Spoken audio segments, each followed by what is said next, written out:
Alden Richards, inamin ang tunay na pagiging mag-asawa nila ni Maine Mendoza. Habang napapalapit na nga ang mga araw, ay madami na rin ang nabubunyag kay Maine Mendoza at Alden Richards. Dahil na rin sa mga interview na nilalahukan ni Alden Richards, ay tila nabubuko na ito at marami na ring nalalaman ang buong Aldab Nation, lalong-lalo na ang publiko sa tunay at totoong relasyon ni Maine Mendoza at Alden Richards. Diretsahan ang mga sagot ni Alden Richards sa kanyang mga nararamdaman at dito makikita mo na talagang iisa lamang si Maine Mendoza sa kanyang buhay at wala nang ibang babae pa na pwedeng pumalit dito.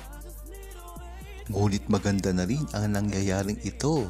At least napatunayan na talaga ni Alden Richards ang totoong relasyon nila ni Maine Mendoza. Lalong-lalo na ngayon na dapat pang ito na aminin ni Alden Richards dahil na rin sa mga bashers na tila tuloy-tuloy ang paninira sa kanila. Hindi lang naman kasi ito makakasira sa karir ng isa sa kanila, ngunit pareho sila netong ibabagsak. Walang pinipili ang mga bashers, kaya hindi lang si Alden Richards ang maaapektuhan dito, kundi damay-damay na rin pati si Maine Mendoza at ang kanilang mga pamilya, pati na rin ang kanilang mga kaibigan. Kaya tama rin ang ginagawang pagsagot ni Alden Richards sa mga interview nang malaman ng publiko at media kung ano talaga ang totoong nararamdaman ni Alden Richards sa kanyang relasyon ngayon. Ayon kay Arnold Villanueva,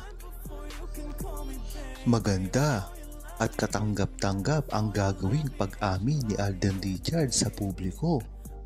Yan naman talaga ang inaabangan ng buong Aldab Nation, lalong-lalo na ikatatakot ito ng mga bashers dahil alam natin ang pagpigil na ginagawa nila para lamang aminin ni Alden Richards at Maine Mendoza ang kanilang tunay na relasyon.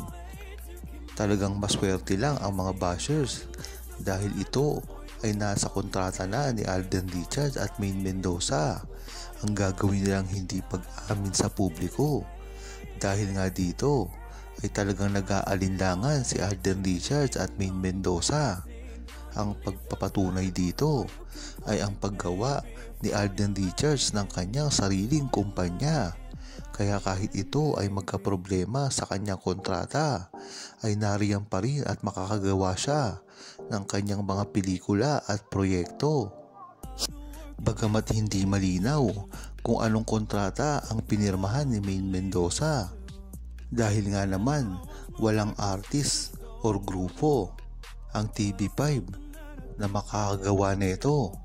Alam naman kasi natin ang dalawang malaking network lamang ang gumagawa nito para paliitin ang tsansa ng mga artista na pumirma sa kanila. Ngunit gayon pa man ay dapat mag-ingat si Maine Mendoza at Alden Richards sa mga galawang ito.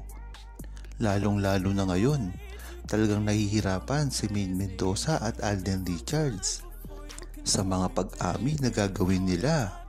Hindi makakalimutan ng buong Aldab Nation ang ginawa na pagpapahirap kay Maine Mendoza at Alden Richards, lalong-lalo na kung pag-uusapan ang kanilang mga kontrata.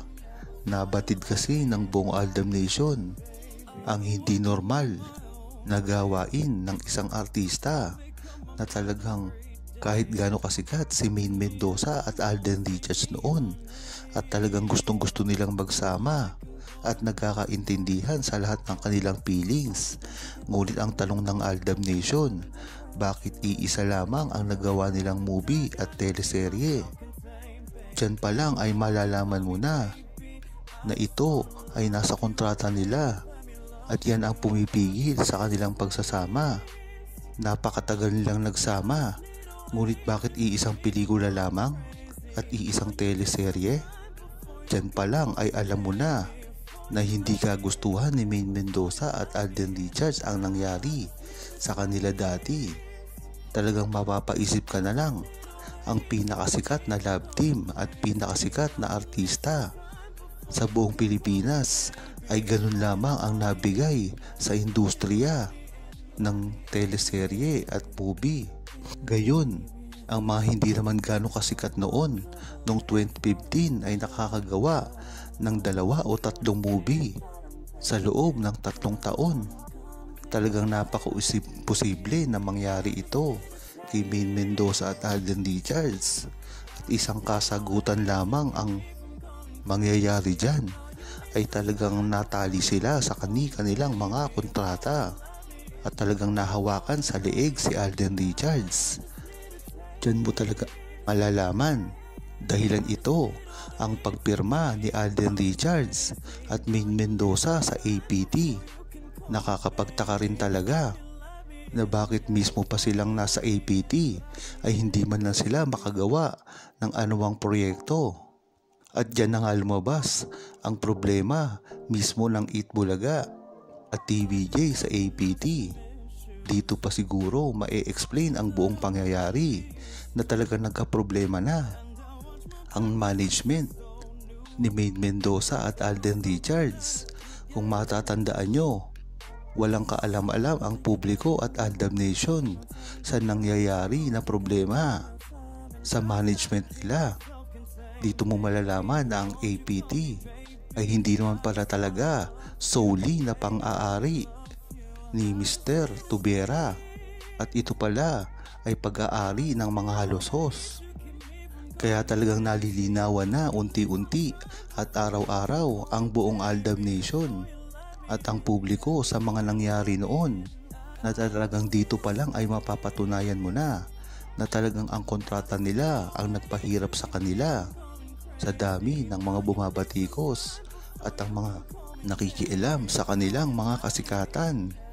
Gayon na rin ang pagmamanipula kay Maine Mendoza at Alden Richards para lamang makalikom ng malaking salapi, ay talagang hindi nila sinusunod ang tunay na feelings o nararamdaman ni Maine Mendoza at Alden Richards sa isa't isa. Ngunit gayon pa man, talagang alam ng buong Aldab Nation kung ano talaga ang namamagitan kay Maine Mendoza at Alden Richards, lalong-lalo na sa kanyang tunay na relasyon. Huwag kalimutang mag-subscribe, comment at i-like ang video na ito. Thanks for watching!